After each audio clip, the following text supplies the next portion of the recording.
Hello, welcome to our Stories series here at Anna Porter Public Library in Gatlinburg, Tennessee. Thank you all for coming. Get a round of applause. Our topic today is From Methodist to Mynatt, History of Holston Assembly Grounds in Mynatt Park Neighborhood. Our presenter is Les Williams. He's a native Tennessean from Knoxville, local historian. He's very excited to teach you all about a special history in Gatlinburg that's close to his heart. Our story series is his second year. He's our third guest. We're here to preserve and teach the public Appalachian culture. And it has received wonderful reviews, and everybody's excited for the future, and we are too as well.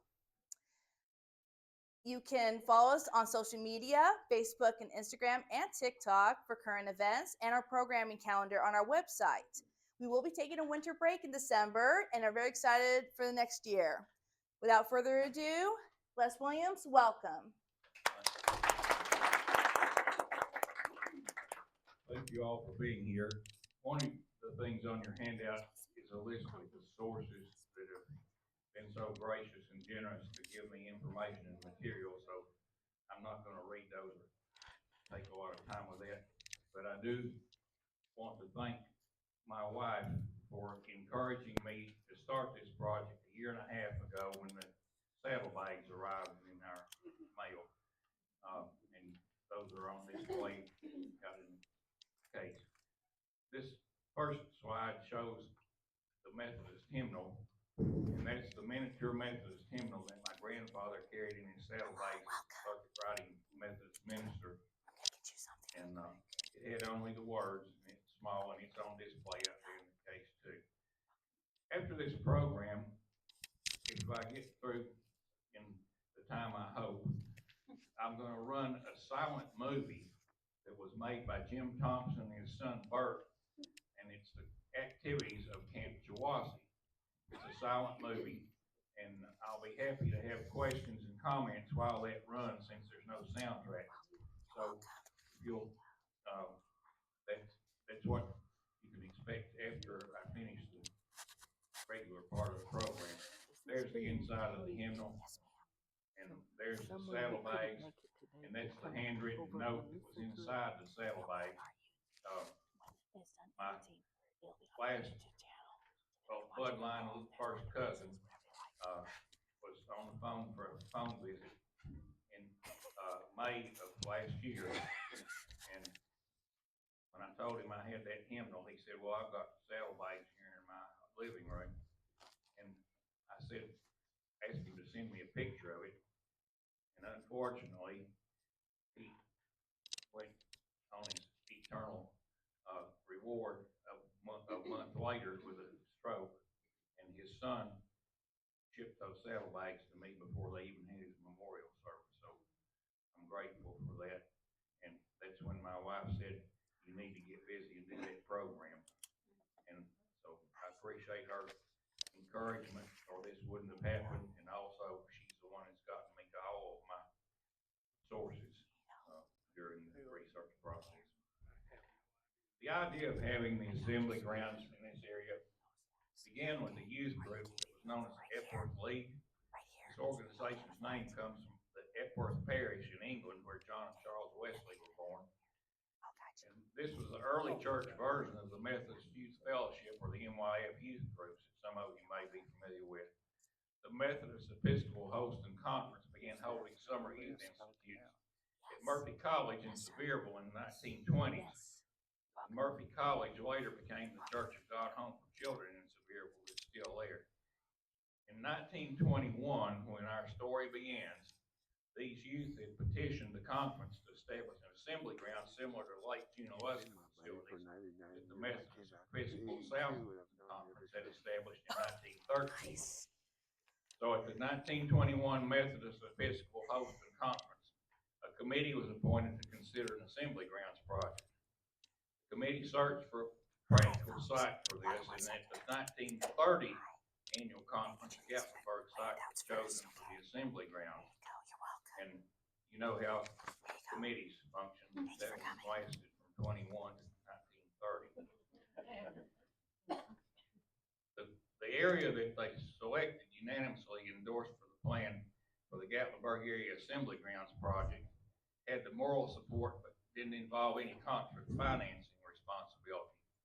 It was approximately 75 acres that were purchased in October of 1930 by Andrew Matthew Hill, the trustee and president of Holston Assembly Association.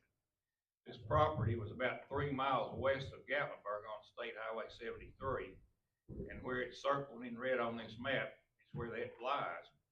And now, that's the property where the National Park headquarters and the Sugarlands Visitor Center is. And that heavy dark line that's on this map was the proposed boundary for the national park if they were going to do the park.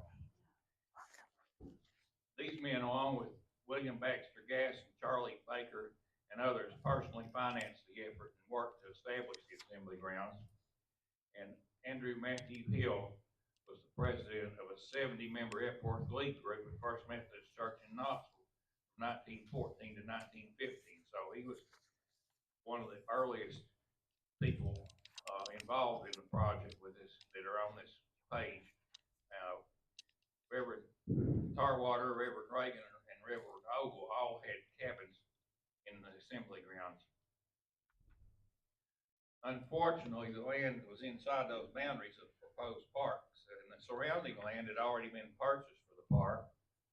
So this is another long, involved story within a story. There was many meetings, and press releases, and letters and memos between the Methodist leaders and the park development leaders. The land is where the current park headquarters and so forth is, as I said. The debate focused on which would benefit the most people and serve the greater good in its use. And the park committee hesitated to condemn the land because they didn't want to sound like the bad guys that didn't like the church people. And the church people, really didn't want to give it up, but they decided that maybe they better try to work out something. So what happened? The resolution of this controversy was an agreement to a land swap of approximately 75 acres inside the proposed park boundary for the approximately 75 acres at the foot of Mount LeConte, where the current assembly grounds lies. This document on the screen transfers the land from the Methodist organization to the state of Tennessee, and then the state later transferred the plot to the U.S. government on May 7, 1935 for the park. This document shows that the land belonged to Radford Gatlin in 1854, and that's another story in itself. He's the rascal that this town is named for. This is a map that was the earliest one. It's in map book 1 at the courthouse, page 11. And deed dated October 27th, 1931, transfers that approximately 75 acres as shown on this map to the trustees of the Holston Assembly Association from Matthew McCauley Whittle and his wife Blanche Fields Whittle. The upper details from the map indicate that this land was formerly the I. Trentham Farm. Well, that was one of the hardest things in the research. All of the stuff that I found, they had a last name and initials and not all the other names. And there's a lot of I. Trenthams in this neighborhood, in this area. And so Clell Trentham told me that he thought it was his great-grandfather, Isaac Newton Trentham Sr., that owned this farm. And after researching the documents and tracing down that name, that was, in fact, the owner of this land where the assembly grounds lies today, the Isaac Newton Trentham Sr. Farm. And he died in February of 1931, so his heirs were on the deed that transferred the land to the Assembly Association. So that's why it was the Whittles on the deed. They were Trentham's heirs. And Richard Isaiah Trentham was the son of Isaac Newton. His wife Sarah Sally Ogle and Everett Willard Trentham, the grandson of Isaac Newton, were on the deed as the heirs. And his wife was Laura Isabel Oakley. So those were the sellers of the property to the Holston Assembly Association.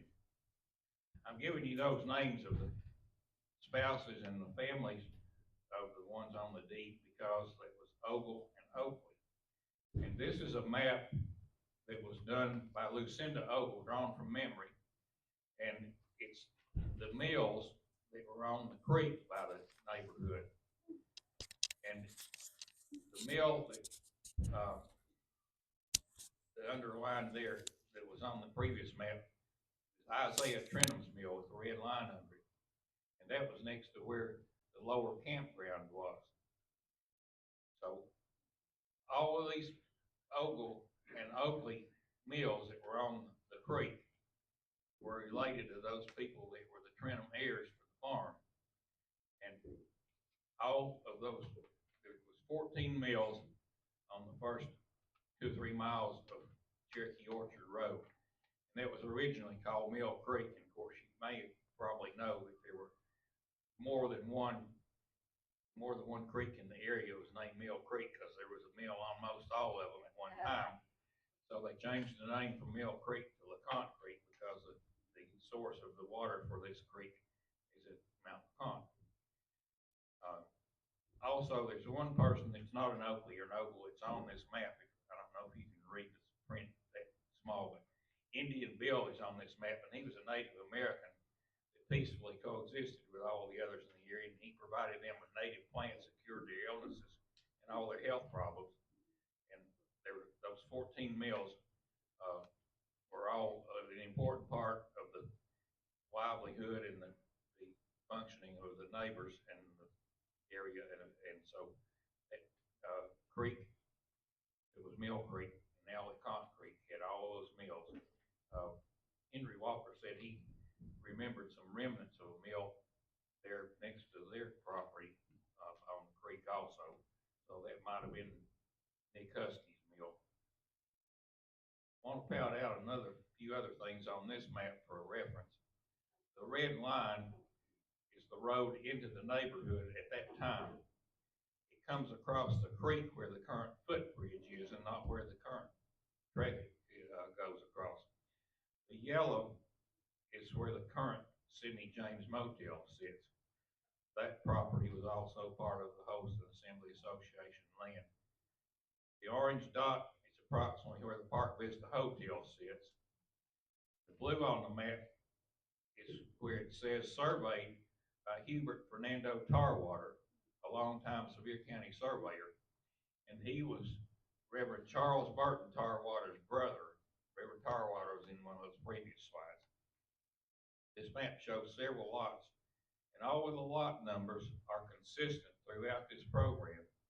Several street names changed, and some lots were divided or combined or resurveyed, but the lot numbers were consistent and are same through the program.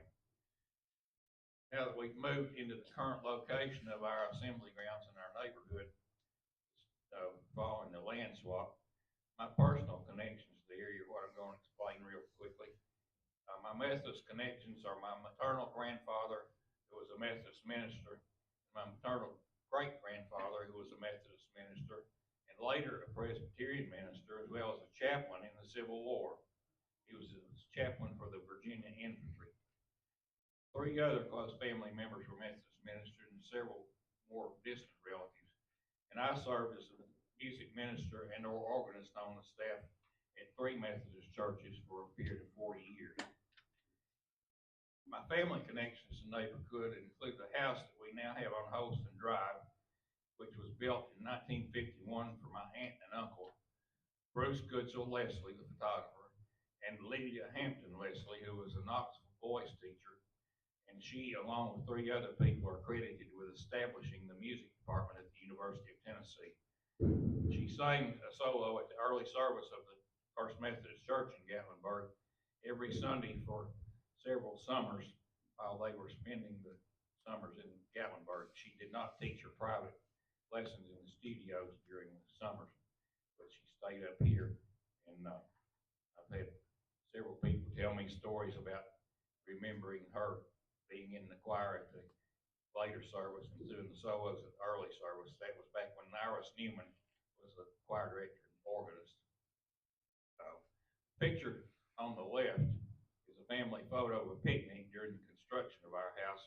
Left to right, my maternal grandmother, who was the widow of Reverend Robert Lee Leslie, Mattie Hampton, and that was my aunt's sister-in-law who lived in the house next door in the late 1930s and through 1952 when she passed.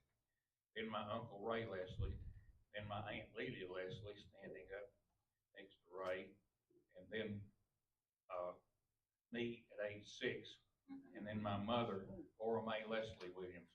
So there's 3 generations of my family in that picture. My uncle Bruce Leslie was the professional photographer, and naturally he's the one that was behind the camera.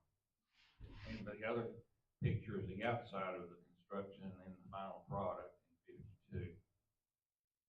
This is another house that connects me with the neighborhood. The one on the left, directly across the street from Bruce and Lydia's house, was my paternal grandfather's and grandmother's house. It belonged to Charles Arthur Williams, Pearl Alta Williams, and my Aunt Gladys Williams, who was never married. The house is now owned by Clay Leatherwood, and that's the most recent property transfer made at the end of September of property that's changed hands in the neighborhood. The Hampton house is on the corner of Holston and Chawassie and was owned by my aunt's sister-in-law, Mattie Steed Hampton, until her death. And Andrew Rohr lives in that property now. It's lot 157 and 834 Holston Drive. 834 Holston Drive was leased from 1936 to 1944 by Reverend Joe Melton Hampton. And he was my Aunt Lydia's brother, and he was also a Methodist minister, and he served for the First Methodist Church in Sevierville during part of his service to the Holston Conference. Another connection I have with the neighborhood, Odell Willis was the co-director of the Smoky Mountain Music Camp that was held in the neighborhood, and that picture is the 25th year that he served as the Central High School band director in Knoxville. And that's me on the right and the other band lieutenant on the left, presenting him with 25 staples full of money for his thank you for being there for 25 years. We're back to another map. This is a little later map than that one that I showed earlier. The yellow line is Wesley Road. The orange line is Asbury Road, and those are going through the lower camp. And there again, that's when the road came in for where the footbridge is instead of where the current road is. The blue line was Ford Road, and today that's where Wesley Drive turns to the left. The purple line is Mill Creek Lane, which, and then the green line is LeConte Road. It's interesting that Asbury and Wesley were the 2 names that remained as street names that were not changed because of their strong Methodist importance. Mill Creek Lane changed to LeConte Drive, and Ford Road became a continuation of Wesley, and LeConte Road became Cherokee Orchard Road. This is the detail of the map where the lower camp is, where the Mynatt Park lower area is now. The green place is where the auditorium or assembly hall was. The red is where the dining hall was, and that is approximately where the picnic pavilion is now in the park. The purple places are sleeping quarter cabins. The orange was a powerhouse. Yes, they did have power and water. And the yellow was a dormitory or lodge. And the blue was the camp office. And you'll see some more about that a little bit later on. Here's another map. The red area is where the water tank was, where the football was used.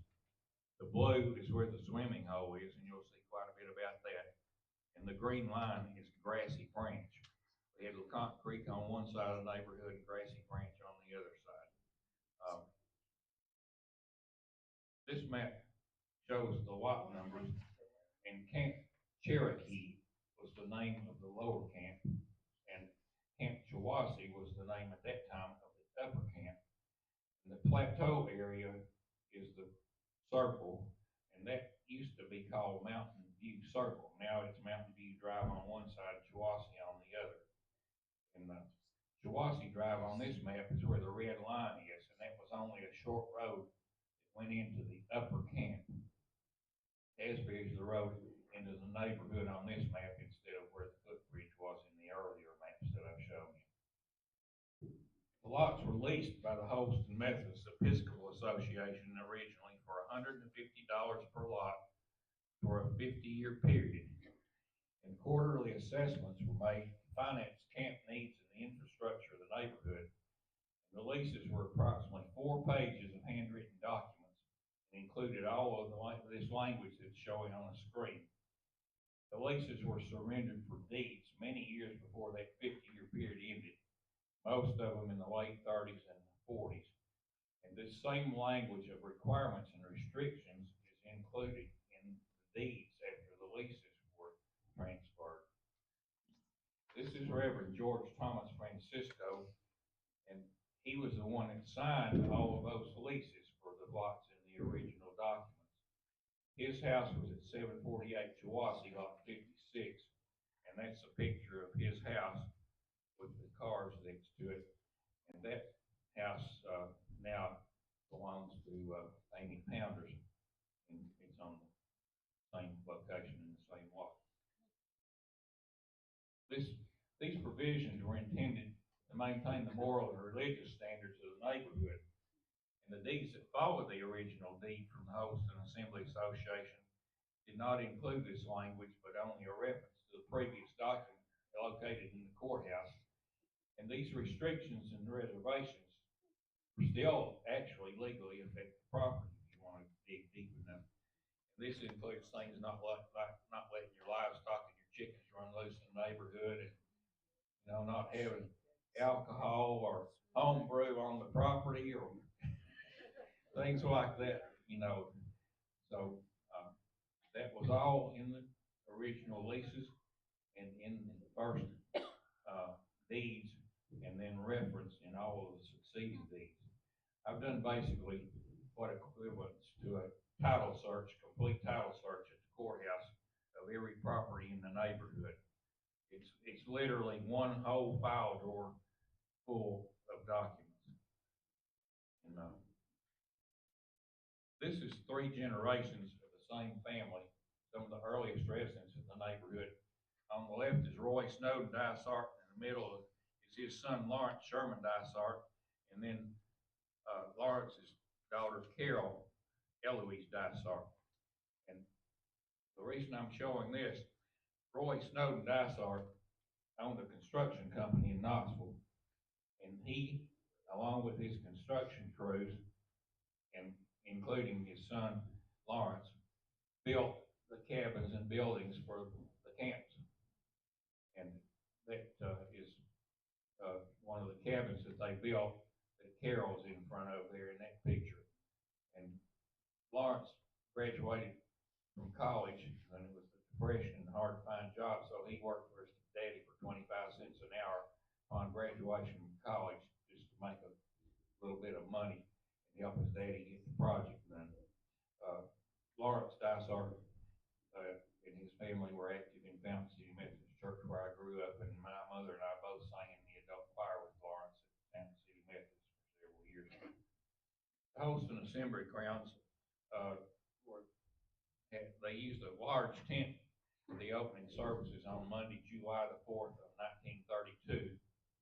And the rental for that tent was $10, and the labor to put it up was $5. The dining hall was later built in 1932 at a cost of $175. And these tents had wooden bases. And it tells you on that newspaper article there, the last line says, "A boys' camp under the direction of Lawrence Dysart is now in progress." He opened the boys' camp and had it going on the beginning of the week when they had the dedication on July the 4th of 1932. The camp opened with worship service and a ceremony, and then fireworks. And that was 2 days before the celebration that Lawrence opened that first boys' camp. And that first year in 1932, they had all of the camps in the tents, but the buildings were finished before the 1933 season. In 1933, the Methodist Conference Committee hired Clara Jean Beeman to operate the camps. She had a history of working at the Girl Scout Camp Margaret Townsend that was over in the Tremont area, and she not only was experienced and did a good job working in Tremont, but she also was a home ec major and home ec teacher. She and her husband, that she married later after the first years that she operated the camp without him, were educators. And a large number of the camp counselors that worked in the camps were educators, and they did that as their summer job back when schools had an actual summer break instead of short breaks all throughout the year. And so the a lot of those counselors came from out of state, from far away, and they stayed in the cabins like my and sister-in-law let them use, and they also used that dormitory that was on the map, and other cabins in the neighborhood were used by the counselors also. And the Walker House had extra bedrooms, and they had counselors staying there also. And those for the first year, the Methodist Assembly Grounds, like I said, had Ms. Beeman run camps. And after that, for the following 14 years, Ms. Beeman leased the camp facilities from the Holston Assembly Association and ran her own Camp Chawasi for the following 14 years. That first year, 1933, the girls' camp was named Camp Robin Hood. This is the booklet from the 1933 Holston Assembly Grounds Committee. It has all of the information that the potential campers had, and the facilities were built in full schedule, included 4 weeks of boys' camp, 5-day summer school of missions for women, an 8-day Epworth League Institute, a 7-day Holston Rally Week for pastors, laymen, and their families, and a 4-week girls' camp. That was what happened in 1933 in the campgrounds. All of the groups had a qualified staff of counselors and a variety of activities and a daily schedule that were very similar. There's an example of the daily schedule. Camp Robin Hood for girls was the first year's name, and after that is when they changed it to Camp Chawasi. And Margaret Beeman is mentioned here as some of the camp counselors. That was Clara Jean's sister. The idea to name the girls' camp Robin Hood for that first year was evidently borrowed from a camp in Colorado, because that's a brochure that was in some of Henry's materials that shows that Camp Robin Hood in Colorado. 21 girls participated in the first camp for girls in the assembly grounds. Schedule activities and camp format is similar for all the groups included in the 1933 booklet, and the same facilities were used for all the groups. And the bugle started and ended the camp schedule with reveille and taps. And the bugler in this picture is Charlotte Ann Chicky Beeman. That was Clara Jean Beeman's sister. Everything was related and connected, families or in some way. On the picture on the left, the campers are lined up to enter the dining hall for the meal, and then inside the dining hall, seated at the head table on the platform, are Mr. and Mrs. Walker in the white shirts. And as a home ec major and teacher, nutrition and good food were very important to Ms. Walker. And in her instructions to campers and parents, it said not to bring or send food to camp. Swimming was an activity included in all camp experiences often twice a day. And this pool, or lake, as it was called in the postcard, was 75 feet wide and 200 feet long. It was made by building an earthen dam across a grassy branch, pouring a concrete dam on the front of the earth dam. And swimming instructors and lifeguards were on all of the camp staffs.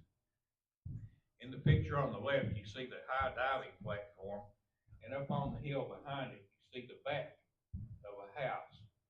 And on the right side is the house as it is on Chawassee Drive today.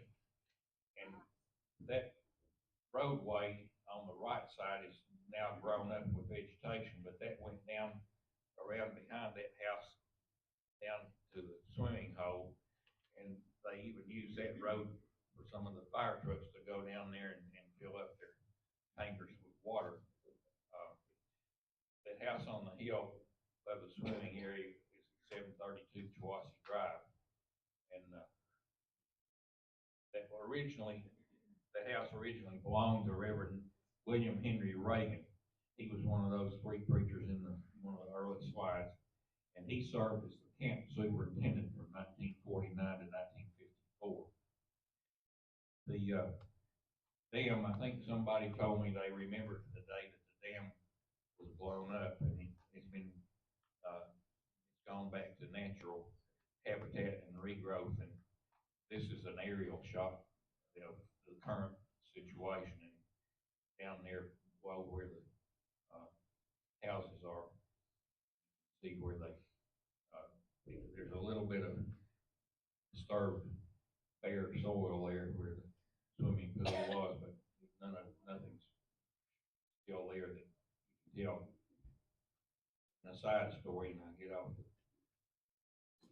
thing here and spend more time, but many of you know who Ruth Lewis was that lived in the neighborhood. She was the band and chorus director at Gatlinburg Pittman for years and also taught honors English. She passed away recently, unfortunately, and they named the auditorium at Gatlinburg High School after her, before her death.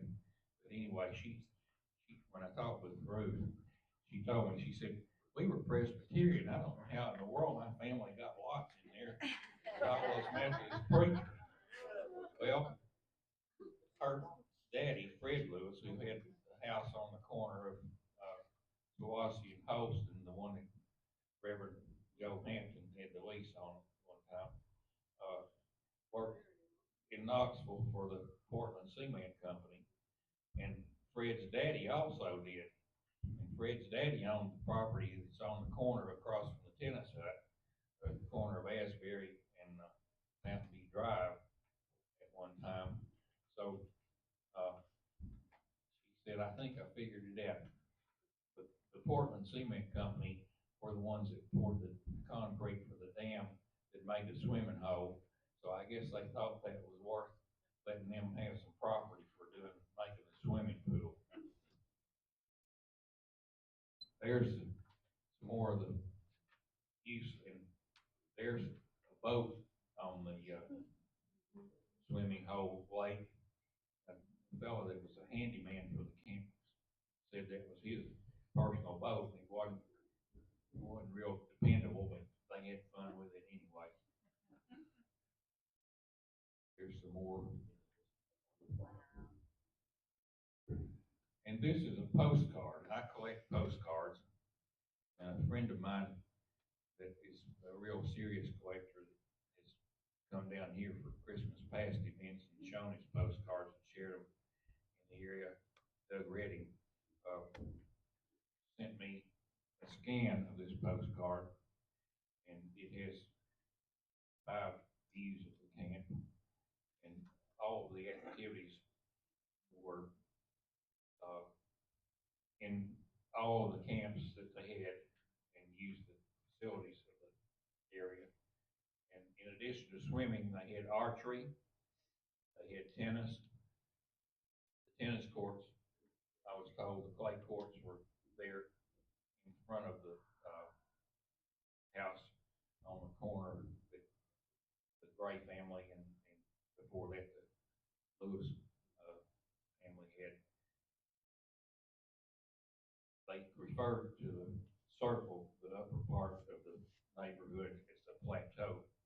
That plot of land was plateau. The badminton was more up there in that area across Jawassee Drive in the upper camp. They had the horseback riding, and the horses for the camps came from the McCarter family riding stables. But the McCarters were big in the horse business, and they had the concession for horse stables in the park too for several years. In 1931, the McCarter family had a horseback riding business. They started by renting horses to the Mountain View Hotel. I've got a postcard of the horses in front of the hotel. The horses were 25 cents an hour at the hotel for their guests. And the McCarter stables at that time were by Roaring Fork Creek. But in 1954, they established stables on Airport Road, where the Putt-Putt brand golf course later was located. And new trails were established close to the campgrounds and up near the Cherokee Orchard Road, and from the campgrounds itself connecting to the horse trails in the camp. Not only did they have horseback riding, and there's a postcard with the campers riding under supervision, but they also had horse shows that were held on the plateau where the horse ring was located.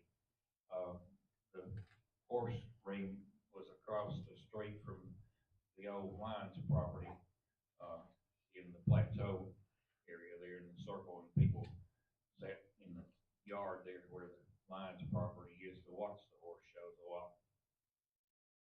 There's a horse show program cover, and there's the inside of the horse show program and the winners noted by hand.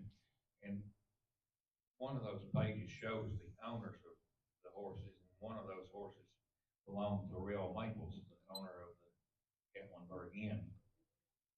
So there's a lot of involvement with the community and the names of people that didn't actually live in the neighborhood. The judges scored the riders, and the winners were indicated on that 1941 program. Hiking was a popular activity. They had hikes to LeConte and other places, and had outdoor cooking on part of the activities when they were hiking. And they had skits and stunts and drama and talent shows and all kinds of activities. There's one of the cabins there behind the ones that were in uniforms, and the ones on the left are in costumes for the skits and so forth. The counselors and staff joined in all the activities, and the counselors for each of the cabins was expected to pretty much participate with all the campers in their cabin throughout the day's activities and schedule. That photo on the left is Ed Hamilton and John Walker. So Hamilton and Walker were at the music camp in Camp Jawassee during the 1946 and 47 camps, and that's probably when they were there at the same time, dressed up to be part of one of the dramas or stunts or whatever. There's some more of their costumes. There's some of their drama outfits. And they had storytelling and sing-alongs, and there's a copy of that Camp Jawassee songbook out in the case, and it had only the words in it. I'd like to find the book that had the tunes in it, because a lot of those are original songs written for and about the camp and named by for the camps. That little piano that is there was used for some of those sing-alongs, and there was a woman named Inky that played the piano for the sing-alongs. And I haven't been able to find out Inky's real name, if that's just a nickname or if that's her first name, and nowhere did I find her last name. But she did come back from her retirement home in Florida in 1986 when they had a camp reunion. And Patricia Neal, the most famous camper for Camp Jawassee, was also at that event. And Ms. Walker hired George Hawkins to come and dress Patricia Neal's hair for the reunion event. She also hired somebody to do a manicure, but she'd already had that recently, so they let them do a pedicure instead.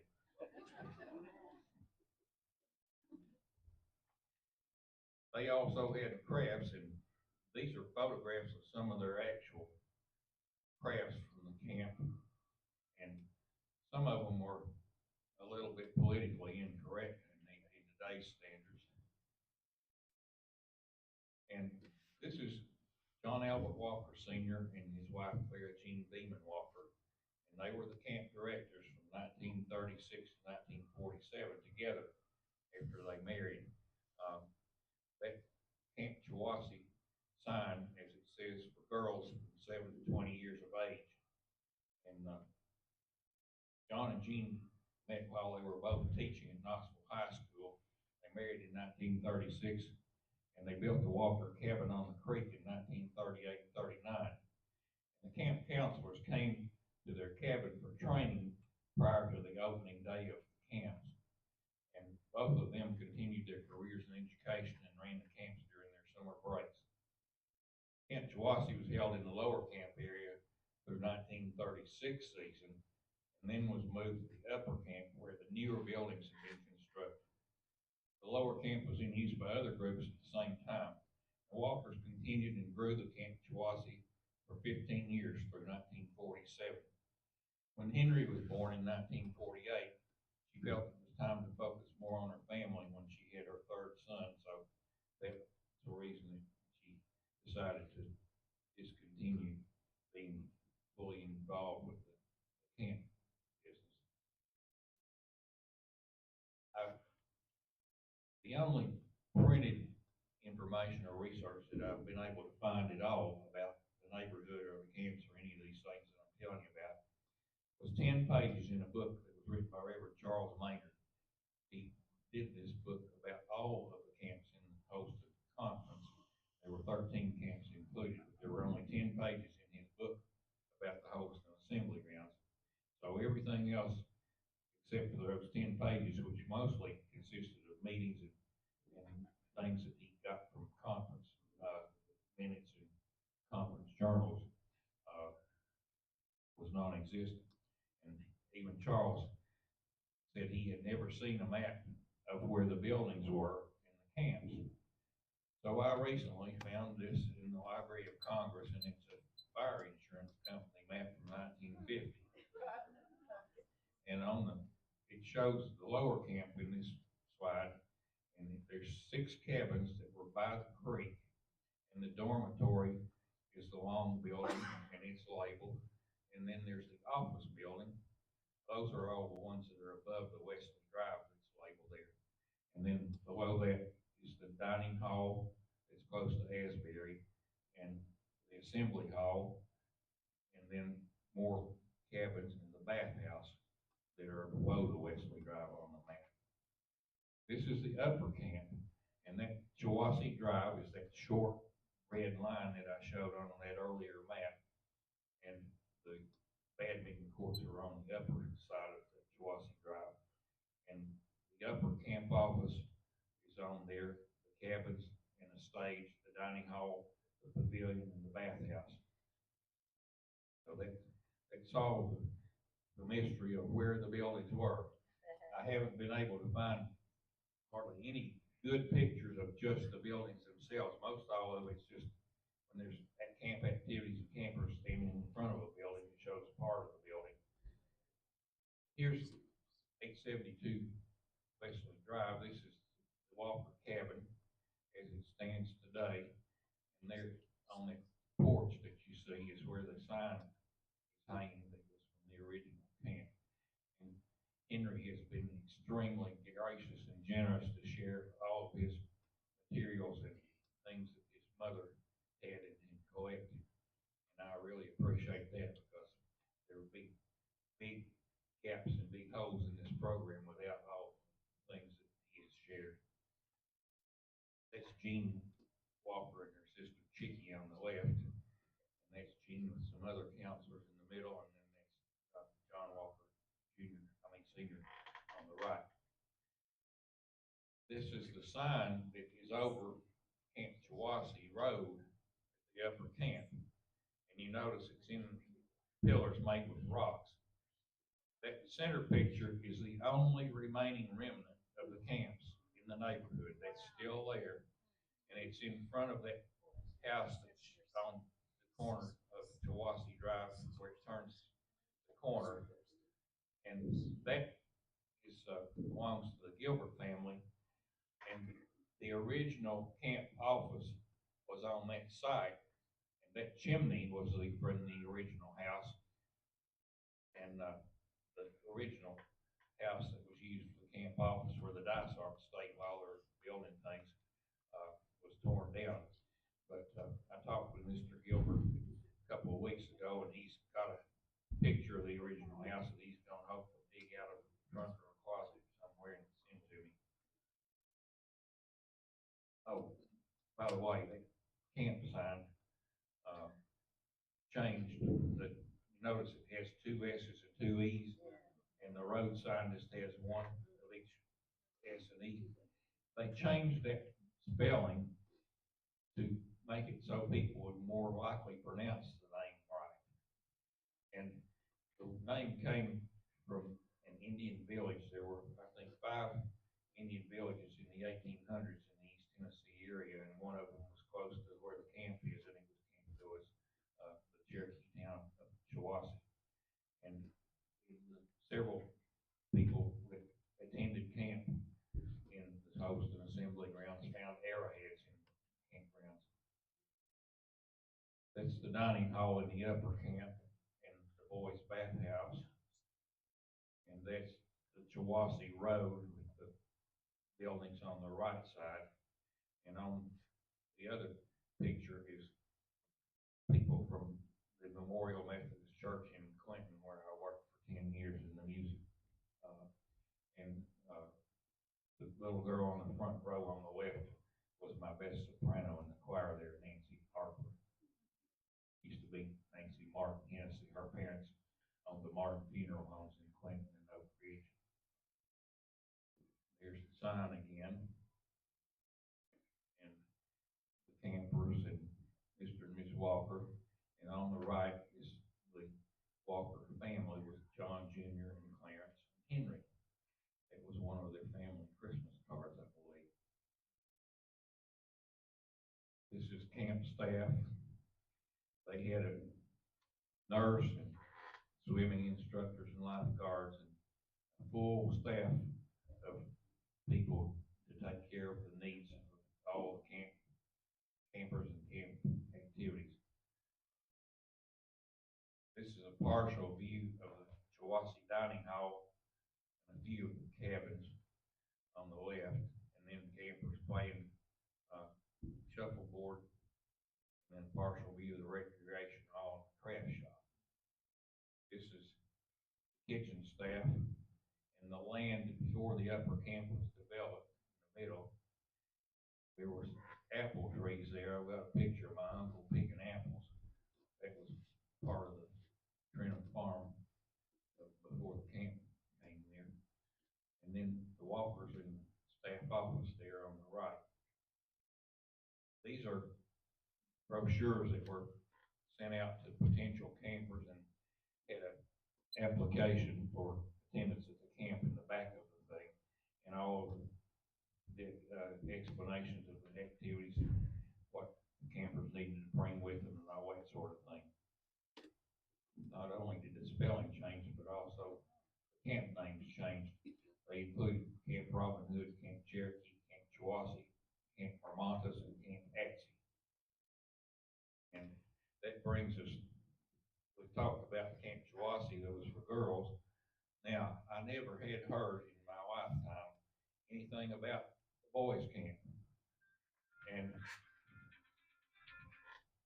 Edith Francisco, the daughter of Reverend Francisco, who was the first president of the association, had a journal. And in her journal, it said Mr. and Ms. Walker were in the girls' camp. Mr. Hoffield and Mrs. Hoffield ran the boys' camp. That was the only clue I had. And since Hoffield is a fairly uncommon name, I found documents and obituaries with that name and tracked it down. And I haven't found anybody that remembers or admits to ever attending the boys' camp. If any of you have any friends or relatives or acquaintances that attended the boys' camp, I certainly don't have near the resources that Henry's provided for the girls' camp, but this is a newspaper article promoting the camp. Uh, and Melvin Brandon Hawfield and his wife Hetty Johnson Hawfield ran that boys' camp from 1934 to 1945, and they didn't have any children of their own, but they loved young people and they worked with them, not only in all those camps. Melvin was nationally recognized for his 25 years in Boy Scout leadership, leading Troop Number 12 at Knoxville's First Methodist Church. And he and his wife were dedicated to working with the boys in the camps and the scouts. This is Melvin on the left, and his boys are getting ready to go on an overnight to Mount LeConte and those other pictures. They look forward to their overnight hike to LeConte each year. And a 1939 account said that 60 campers went to LeConte in the groups to spend the night and do their own cooking. Mr. Hoffield used his Eagle Scouts from the church troop for counselors at the camp. They're checking their results on the archery practice. Some of the activities that were not mentioned in the camp activities previously that were enjoyed in Camp Ramadas were horseshoes, ping pong, and marksmanship. Craft projects included leathercraft beadwork, building flying model airplanes, and making their own bows and arrows for archery. Bow collecting was also a popular activity. Photography classes were popular. It was reported that a drama, The Chief Who Understood, was part of the closing 1936 banquet program. An interesting tidbit related to the drama told about campers finding arrowheads on the camp property, which was said to be the Indian hunting grounds in the earlier history of the area. A new recreation building and craft area were enjoyed in 1937 season, along with newly added horse trails above the camp. New gravel drives and walkways were mentioned in the 1938 account, and Melvin was affectionately referred to as Uncle Mel. The campers thoroughly enjoyed the mess hall 3 times a day, and Aunt Hat, the kitchen head, and the cooks, Gus Scott and Arthur Irwin, were much appreciated in the 1938 season. Smoky Mountain Music Camp is another activity that was a real active and important part of the use of the campgrounds. Augustus Odell Willis and Edward Henry Pop Hamilton Sr. were the co-directors, Odell Willis being my high school band director, and Pop Hamilton was the choir director at Old Knoxville High School. And he was one of the 4 people, along with my aunt, that founded the UT Music Department. He was directing glee clubs and choruses that were UT students as a non-credit extracurricular activity, and that was one of his motivations to help establish a music department where they could get credit for doing what he was leading. The entire duration of the Smoky Mountain Music Camp, beginning in 1946 and ending in 1960 season, were all directed by these 2 men. This is a copy of the concert program of the last concert of the season, and it not only has the program of music on the second page that's showing, but on the third page it had the complete staff of the camp, and then it listed each cabin and the names of the counselors for that cabin and the campers that were in that cabin for the camp. This is a promotional brochure of the camp in 1956. And the 3 men that are in the picture in the right, in the 56 brochure, is Dr. Charles Moffett, and along with Hamilton and Willis, and they had a state charter of incorporation for the camps. Moffett was a Central High graduate, and he was a coach at Knoxville High and East High School, and later worked at UT. And he was the recreation director for the camps. There's the different things they had for instruction and recreation activities, and they also had an orchestra directed by David Van Baxter. He was the 3rd of the 4 people that started longtime Knoxville Symphony Orchestra conductor. The concerts were always open to the public and free, and they were held in the camp auditorium, as well as the Greystone Hotel Playhouse and several other locations. It included a benefit concert at Fountain City Elementary School to help pay for a wall around the Fountain City Lake. Concerts were broadcast on WROL radio in Knoxville, and the camp band marched in the downtown parade for the Lions Club District Convention. The recreation activities were much like those of all the other camps. There's the cost of room and board tuition was $90. The camp was a 2-week period during the earliest years. That's what that $90 covered. And later was extended to 3 weeks. WROL broadcast their concerts on Fridays on Knoxville radio every week. And all 3 weeks of the camp were $90 for room, board, and 5 hours a day of instruction. That was quite a bargain in 1956. And the campers were kept busy from 7 a.m. until 11 p.m. daily. I've only been able to locate 2 people that attended the music camps. One of these is Connie Cox Walker, that played flute in the band and also sang in the chorus. Connie's father was a coach at Knoxville High School. Pop Hamilton told him Connie could come and sing with the chorus when she was 13 years old. And then she attended the camp in 54 and 55 for the 3-week season. And she found group pictures of the band and the chorus in her closet. And the photographer was a friend of the family that went to Fountain City Methodist.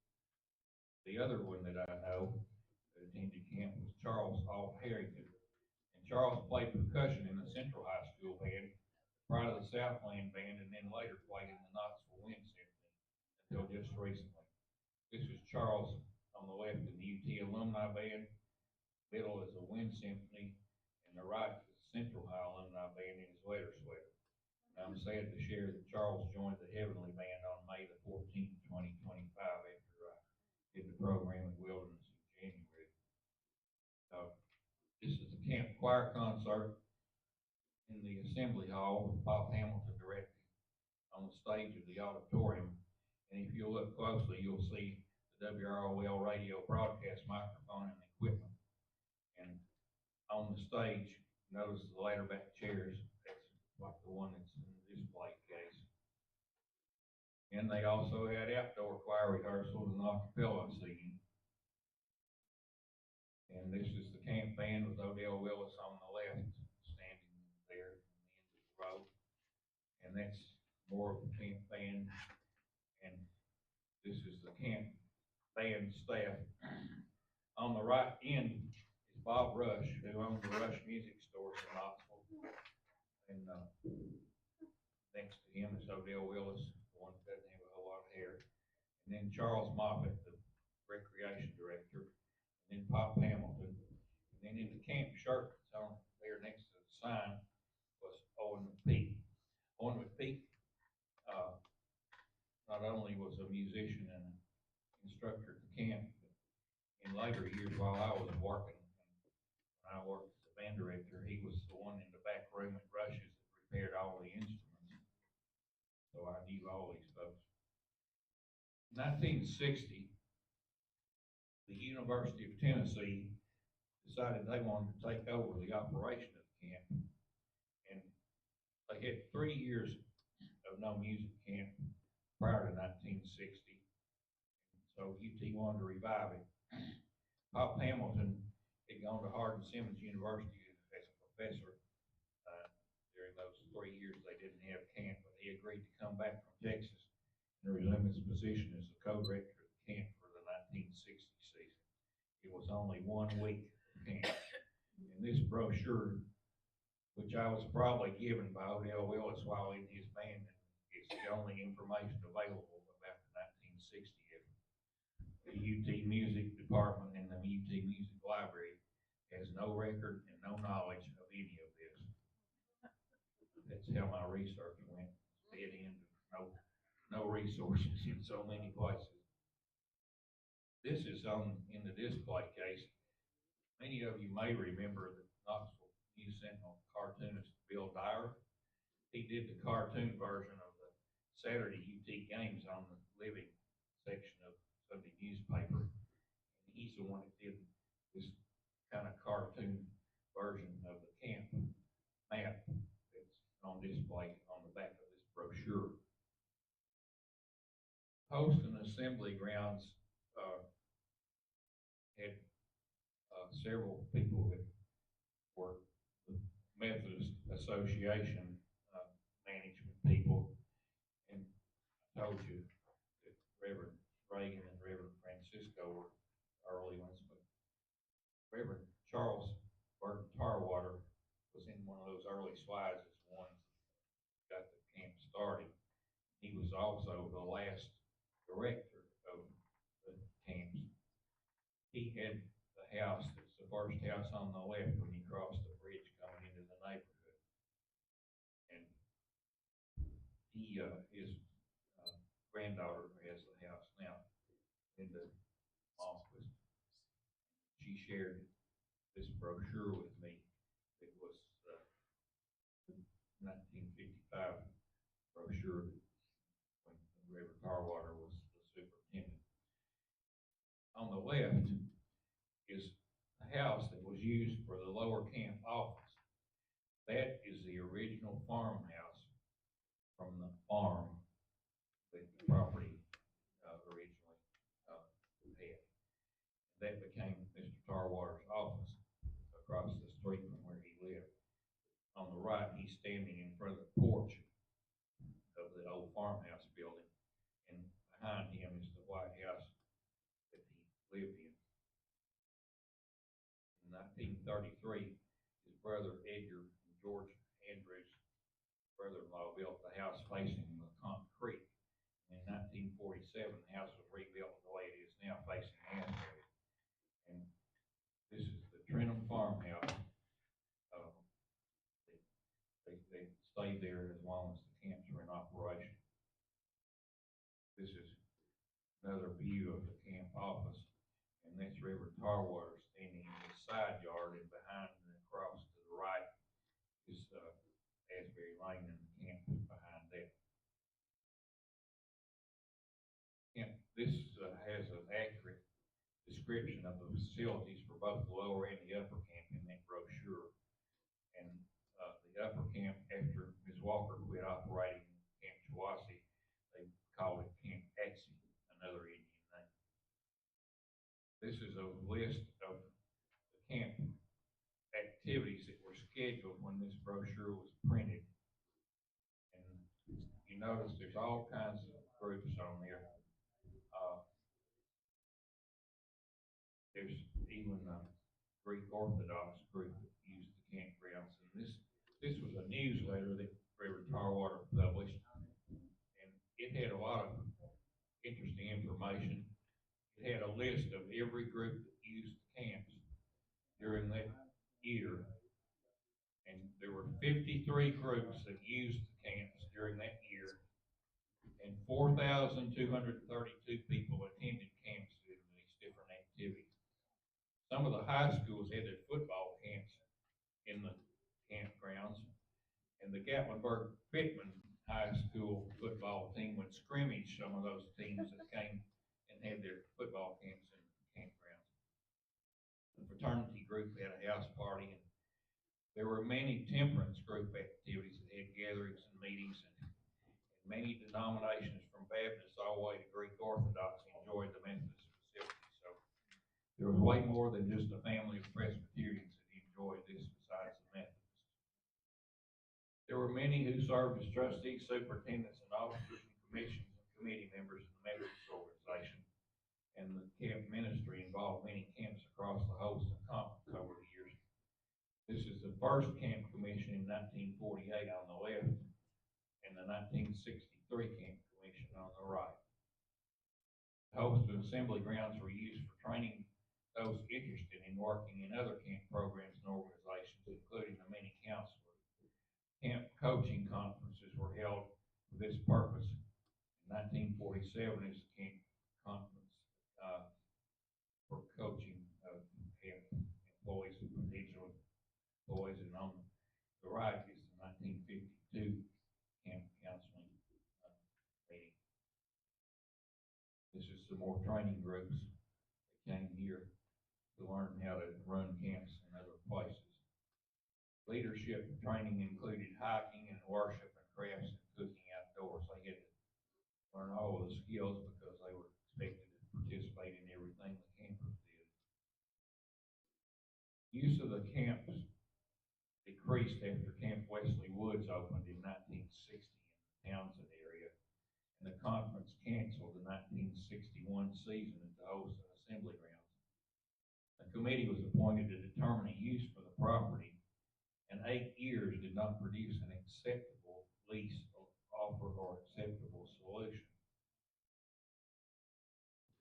In 1969, the Holston Assembly Association sold approximately 8 acres on Widows Knob for $27,000. The second parcel of 8.4 acres where the lower Camp Cherokee sat was sold to the city of Gatlinburg in 1969 for $250,000 for development of a city park. In 1972, the city bought the plateau land, which is in the middle of the circle. It used to be a continuous circle around the plateau, and that land sold for $100,000. These purchases are the current park. And Mynatt Park was officially dedicated and opened June the 18th, 1974. It's named for Walter Judd Mynatt, and he was the 63rd mayor of Knoxville and the city manager of Gatlinburg for 17 and a half years. Many notable additions and improvements came to Gatlinburg during his term of service. I've got a whole bunch of pictures of the park, and on the left is the earlier version, and on the right is after the big remodels that they've done. There's the picnic pavilion, and there's the Judd Mynatt marker where they dedicated to him. On the right is the Scout building. The city council named that building the George W. Fry Memorial Boy Scouts of America building on June the 6th, 2000, after his death, April the 4th of 2000, at age 89. George Fry had 40 years of service with the National Park Service and served as the park superintendent. And while he was park superintendent, he lived in the Voorhees house at the Twin Creeks, and that's another story and another piece of history of this area. There's the redone basketball court and the footbridge as it was before, and then the new version, and the new picnic tables, and the new tennis courts, and the Don Watson Tennis Center is the headquarters for the tennis operation that G. Webb pretty much takes care of now. And I couldn't find anything about who Don Watson was until I talked to his daughter, who owns the house over on the corner, and she shared with me the resolution that the city presented his widow when they dedicated that on November the 27th of 2002. Don Watson was the city utilities manager from 1955 till 1993, and he played tennis daily and not only loved it but supported it. So that's where that name for that building came from, and that's manager Cindy Ogle and June Clabo Watson, Don Watson's widow, in the picture on the right part of that slide. There's the tennis building, the playgrounds, which they recently renovated on the plateau, and the baseball field, which they tore up and took out and then rebuilt much nicer and bigger. The fire memorial was dedicated on Friday, June the 9th, 2023, and it's in the lower part of the park and where the footbridge is. And unfortunately, the Gatlinburg fire of 2016 impacted the assembly grounds with the loss of 6 homes, 3 on each side of Cherokee Orchard Road. The homes on lots number 110, 111, and 112 on the LeConte Creek side, and lots 81, 83, and 84 on the Park Vista side. The flames came down the hill from the Park Vista And this picture shows home of Richard and Susan Gary at 834 LeConte Creek Road, lot 112. And the original Edgewood house is on the left, and the current Edgewood house is on the right. There's the sign that says Mynatt Park and the establishment date. And the land where the upper camp was located was the last parcel that was owned by the Holston Conference. There's some interest in keeping that land for a conference meeting place, but after much discussion, debate, and many meetings, it was decided that Juneau was the only conference center needed, and it was decided to offer it for sale. It was almost 7 acres, and it was sold to William S. Broom Jr. for $418,500 in July of 1989. And Bill Broom developed the Jungle Brook, and that is considered a separate subdivision because those lots were not divided and didn't have the lot numbers assigned as they were in those early maps. And he developed 14 lots. New road was put in there, and it was named Jungle Brook Lane. And he turned right off for the upper block of Mountain View Drive against in cul-de-sac. Lot number 13 and 14 down below the cul-de-sac is where Bill Broom built his house, and his brother-in-law has other houses down in that part of the lower area.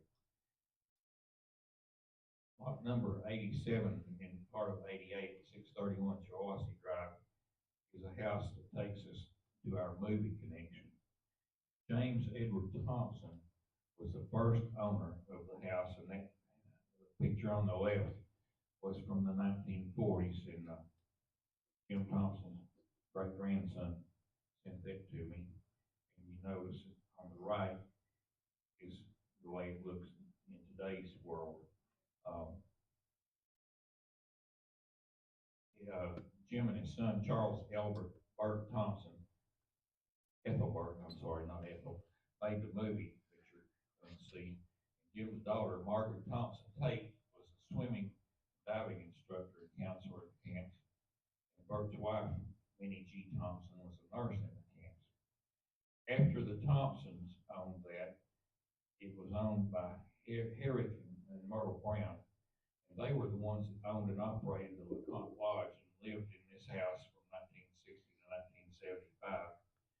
And then after 1975, it was owned and lived in by Felice and Boudleaux Bryant. They wrote Rocky Top and several thousand other songs, and there's 2 sons now on the property. And a lot of time doesn't allow me to tell many stories related to the many events and people in the neighborhood. I guess I need to do part 2 in a year or so and finish the stories, because I have so many stories about the houses and the people that lived in them. And anyway, I'll be glad to answer any questions and have comments from any of you while we call my movie place. But I want to show you one more thing. That original picture that's in the display case out there with my uncle in it is also a postcard and a postcard folder, and in 3 other publications, including the book The Lure of the Great Smoky Mountains, which is a 1926 publication. And this postcard is labeled The Tall Ferns on Gregory Ball.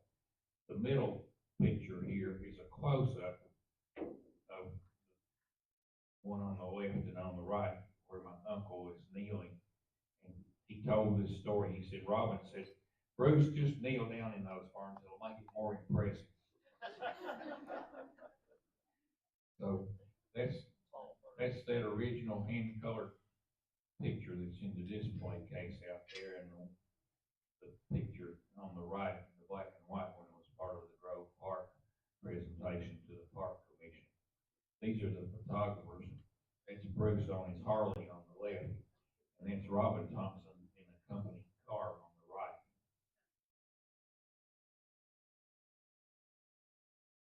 Okay, now I'm going to show you this video, and if you want to turn part of the light on, that's fine. Hope this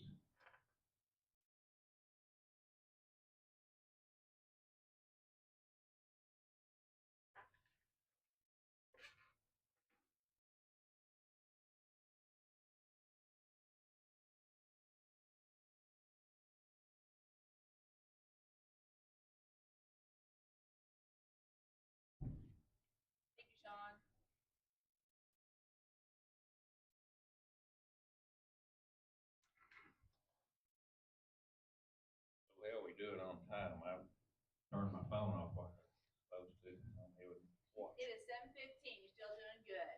Okay. Let's first give a round of applause for one presentation.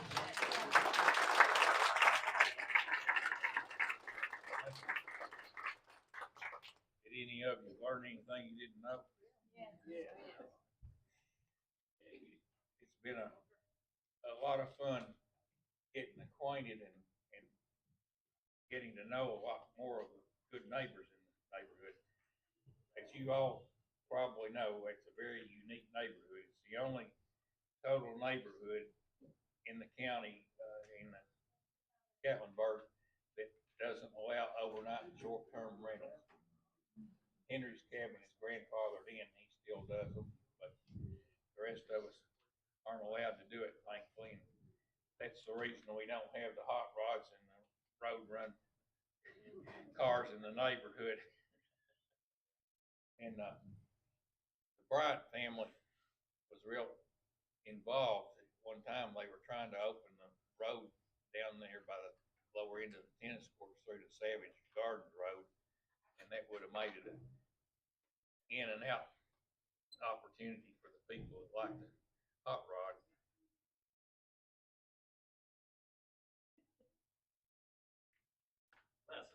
I'm Henry Walker. I was there a little cuter than I am right now. Clara, Jean Beeman, and John Walker's son.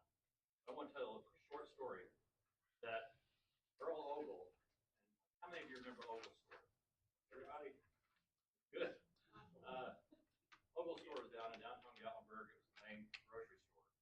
Earl told my mother that the only way he made it through the Depression was Camp Chawasi being there. Because they didn't give a lot of money, but they were able to buy things from Earl enough to keep things going. So I just thought that would be a way to make connecting town even more to the. Thank you for sharing that. And just to connect with what Les started off with Murphy Collegiate Institute. My father, John Walker, taught at Murphy Collegiate Institute in the mid-20s. So not only was doing this, but he also connected to that part of the story. That's great. Appreciate you. Yeah.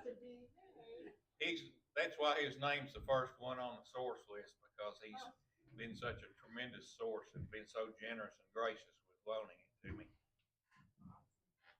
The Ogle store, there were 2 or 3 predecessors to the Ogle store. I think one of them was even in the Sugarlands at one time, but it was down there at the intersection of traffic light number 6 where the Mountain Mall is now. And at that time, the First Baptist Church was across the street. I have some letters and files in the family record that has a story of that property back in Jungle Brook trying to be developed, and there's a big neighborhood meeting. But did your mom run a camp on that area, or was Chawasi, when you went back in that corridor, you went to that location? Is that where the camp was? Mother took me, we'd go down to the swimming pool right where they're coming up from there. Yeah. We'd go up and she showed us that there was a rifle range that was just up there. And then she said this was the dining hall, which was up toward the Jungle Brook area, but there was more individual doors, individual cabins that I remember. But the orchard that in this video you can see all the way from where the tennis courts are up to the hill that used to be called Chestnut Hill, but the chestnuts were on it.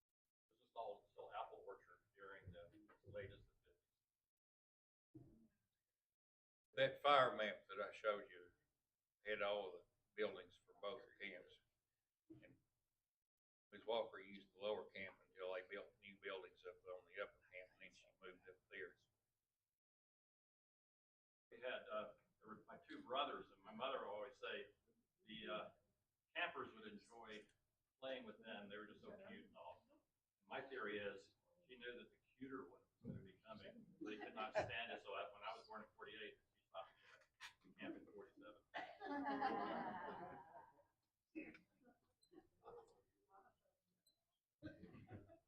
I told you in the program that the Dysarts built the buildings for the camp, but also the elders Dogwood. They tore down the Wayland house, which was, his grandparents, and Francisco was his great-grandparents. And, Charles Elder, Scott Elder's father, told me that he helped, P.L. White, who was Edith Francisco's husband, and Mr. Wayland, tear down the camp buildings, and it was in the mid-60s they tore them down. And Amy Pounders and some other people told me that they used to play in those cabins after the camps closed, and that their parents threatened them with all kinds of trouble if they found out they were doing it, but they did anyway. So the old camp buildings were there from 1960 for several years before they tore them down. Charles told me also that those cabins were made out of redwood. When they tore them down, they found that out. If you're interested in this video, I posted it on Vimeo for free. So you just go on Vimeo and you look it up, but Camp Chawasi, and that is there. We're showing the Camp Chawasi gate and the rock pile. That's down there where their sister's house and playground. If you go through there, and the rest of that was the camp, and that would be like going through your houses, in the Jungle Brook. So Jungle Brook was the upper camp. Jungle Brook was the upper camp. Okay, that makes sense now. Was that what you were calling the plateau area? The plateau is the part inside the circle, In the, where the park is? where the playground is and the tennis courts. They cut Asbury Lane up the hill to the tennis courts and the tennis building. Our original address on Holston Drive was Asbury Lane. The road came in from Cherokee Orchard and curved up the hill when we had the Asbury Lane address. When they cut that road through at the end of Jack Miller's property, that's when they changed. That's when the plateau quit being a complete circle. Any other questions or comments? Jungle Brook used to be the name that Noah Bud Ogle place had. Right. And my mother always told the story that the guy who lived there and had a nursery, that my mother and father went up to him and he had a book of old Cherokee names. That's where she got the Chawasi name. That's the story. There's 100 other little stories to tell too. This is Teresa Williams. She's a cousin. And her grandfather, Owenby, wasn't it, was the foreman for the Cherokee Orchard. And she's got lots of history and information with the Cherokee Orchard. Somebody told me that there was a phone line from the house that Jim Thompson and the Bryants had, from there up to LeCompte Lodge when the Browns lived there and ran the lodge. Well, I didn't think that was that all the way. He maintained it himself. Yeah, I hiked that line when I was Okay. 25. I was told originally in error that the line went from their house up to the lodge, but it actually went from Cherokee Orchard to the lodge up alongside the creek for the most part. And Teresa told me that her grandfather used that phone at the orchard to call in the weather report from the little weather station at the Cherokee Orchard every day to the Weather Bureau.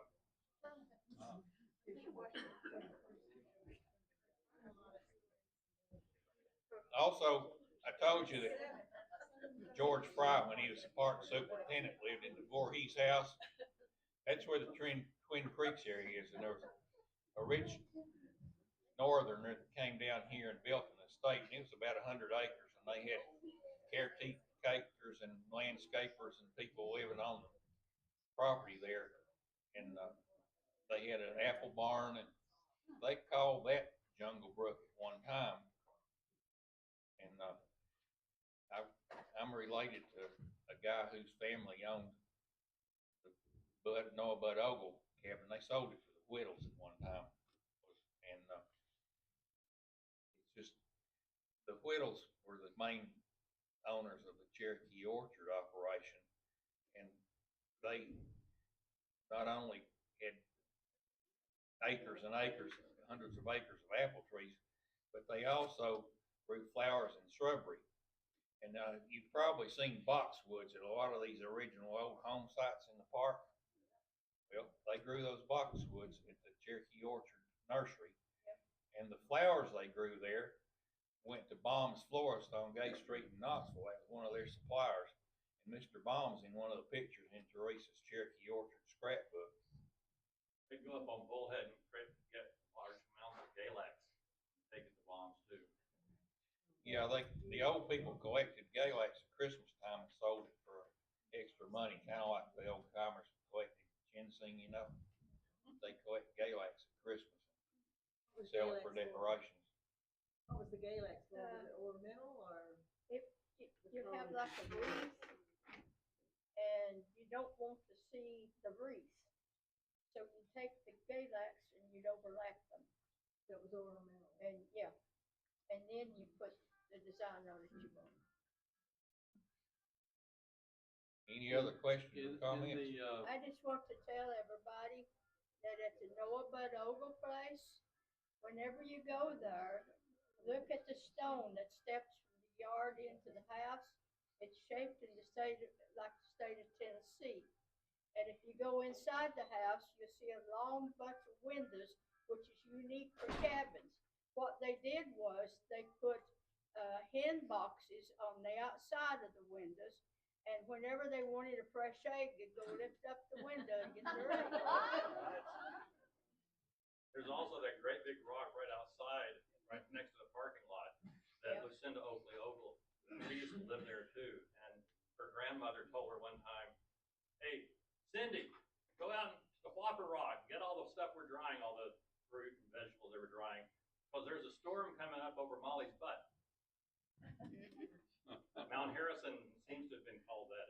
Yeah, it's called Holy Bud. I was saying, Les, Yeah, that special and that they- PBS did on, yeah. On country music has a big section on the Bryans. And if anybody hasn't seen, and they don't talk about the houses, they talk about the couple. A couple of weeks ago, I talked with Dale Bryant, and when he returned my call, he was in the airport in New York on his way to Italy, and he sent me an email, and he said, "Remind me what you want to know and what you want me to share with you when I get back," and it'll be after the 14th of October. So I'm still working on it. I've contacted second, third, and fourth generation descendants of people that lived in the neighborhood, and next to knowing whose names they were, where they had initials and not full names, finding these people's cell phone numbers to make contact is another of my biggest challenges in research. No phone book. Right. But so many of you in this room and other people that are on that source list have returned calls and emailed and texted. And on the handout, I've got an email, holstonassemblygrounds@gmail.com. If you have any contacts or friends or relatives that went to camp or lived in the neighborhood, or I've had a lot of people that their families rented houses in the neighborhood, you know, when they were growing up and were children. And my wife is distantly related to Reverend Francisco and all of those families. And I am distantly related to Reverend Tarwater. And my wife is distantly related to the Trenums, where Isaac Newton Trenum came from. And it's because my second cousin married Philip Andrew Huff, whose grandfather built the Gatlinburg Inn and had the LeCompte Lodge originally. And he ran the Burning Bush, Philip Andrew did, that married my cousin. And he unfortunately was killed in a car accident at a fairly young age. And Jim Huff lives in our neighborhood, and he was the owner of the Burning Bush and several other Gatlinburg restaurants, and he was involved in the development of the apple barn. And you know, the Burning Bush, before it closed, operated as the Applewood Restaurant. They used that name instead of Burning Bush as their name. And way back before it became the Burning Bush or any of those restaurants, it was a ladies' clothing store. All right, this is a great stopping point. Thank you so much, Celeste, for a wonderful presentation. And if anybody has any more questions afterwards, we just gotta get started cleaning up. So we gotta start right here, all right?